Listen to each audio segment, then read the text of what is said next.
வணக்கம்.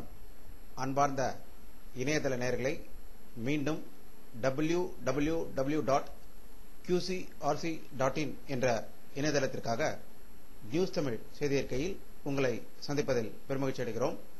இன்று 12 டிசம்பர் 2008க்கான முக்கிய செய்திகளை தற்போது பார்க்கலாம்.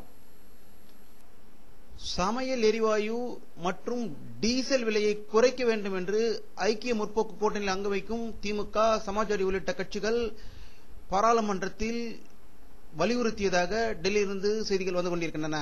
அதேபோல் எதிர்க்கட்சியான பாரதிய ஜனதா மற்றும் கம்யூனிஸ்ட் கட்சிகளும் மக்களவையில் இக்கோரிக்கையை முன்வைத்து உடனடியாக எரிவாயு மற்றும் டீசல் விலையை குறைக்க வேண்டும் என்று வலியுறுத்தியதாக டெல்லியிலிருந்து வரும் தகவல்கள் தெரிவிக்கின்றன. காஷ்மீர் மாநிலத்தில் 5வது கட்ட சட்டப்பேரவை தேர்தல் நாளை நடக்க இருக்கிறது. அதற்கான பாதுகாப்புகள் மிக பலப்படுத்தப்பட்டதாகவும் தேர்தல் ஆணையத்திலிருந்து வரும் தகவல்கள் தெரிவிக்கின்றன. மும்பை தாக்குதலில் பிடிபட்ட ஒரே பயங்கரவாதி அஜ்மல் கசாப் அவர்கள் தனது மகன்தான் என அவரது தந்தை அமீர் கசாப் ஒப்புக்கொண்டுள்ளார். பாகிஸ்தானின் பிரபல பத்திரிகையான டான் பத்திரிகைக்கு அளித்த போட்டியின் போது கண்ணீர் மல்க இதை தெரிவித்ததாக பாகிஸ்தானிலிருந்து வரும் தகவல்கள் தெரிவிக்கின்றன. திருமங்கலம் தொகுதியில் சட்டப்பேரவை இடைத்தேர்தலில் அதிமுக போட்டியிடும் என்று மதிமுக பொதுச் செயலாளர் வைகோ அவர்கள் தெரிவித்திருக்கிறார்கள். டிசம்பர் 11ஆம் தேதி அதிமுக பொதுச் செயலாளர் ஜெயலலிதா தனக்கு கடிதம் எழுதியதாக மதிமுக பொதுச் செயலாளர் வைகோ அவர்கள் சென்னையில் தெரிவித்ததாக செய்திகள் வந்து கொண்டிருக்கின்றன. இந்தியாவில் உள்ள தொழிற்சாலைகளின் உற்பத்தி கடந்த 15 ஆண்டுகள் இல்லாத அளவுக்கு குறைந்திருப்பதாகவும், இது உலக பொருளாதாரத்தின் மந்தநிலை காரணமாக இது ஆரம்ப கட்ட நிலையில் இந்தியா தற்போது பாதிக்கப்பட்டிருப்பதாக டெல்லியில் இருந்து வரும் தகவல்கள் தெரிவிக்கின்றன.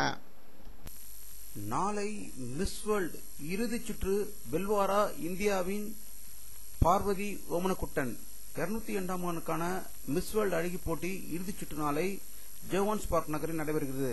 இதில் இந்தியாவின் சார்பில் கேரளத்தை சேர்ந்த பார்வதி ஓமனக்குட்டன் பங்கேற்கிறார். அவர் வெற்றி பெறுவாரா என்று இந்தியாவில் உள்ள அனைவரும் பார்வையும் அங்கு திரும்பியிருப்பதாக செய்திகள் வந்து கொண்டிருக்கின்றன. ரஷ்யாவில் பாஸ்பேட் சுரங்கத்தில் ஏற்பட்ட வெடி விபத்தில் 12 பேர் உயிரிழந்ததாகவும் 5க்கும் மேற்பட்டோர் காயமடைந்ததாக ரஷ்யாவில் இருந்து வரும் தகவல்கள் தெரிவிக்கின்றன.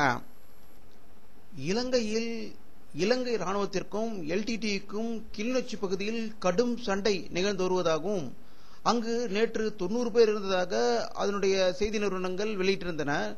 ஆனால் இன்று மேலும் 30 பேர் இருந்ததாகவும், மொத்தம் 120 பேர் உயிரிழந்ததாகவும், ராணுவத்தினரிடமிருந்து வெடிபொருள்கள், துப்பாக்கிகளை கைப்பற்றியதாக அந்த நிறுவன செய்திகள் வெளியிடுகின்றன.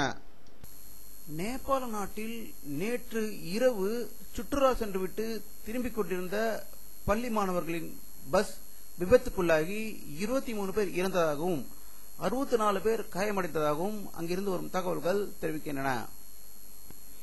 இந்திய விளையாட்டுத்துறை அமைச்சர் திரு கில் அவர்கள் இன்று டெல்லியில் தெரிவித்த ஒரு அறிக்கையில், இந்திய கிரிக்கெட் அணி பாகிஸ்தானுக்கு விளையாட செல்லாது என்று கூறியதாக டெல்லியிலிருந்து வரும் தகவல்கள் தெரிவிக்கின்றன.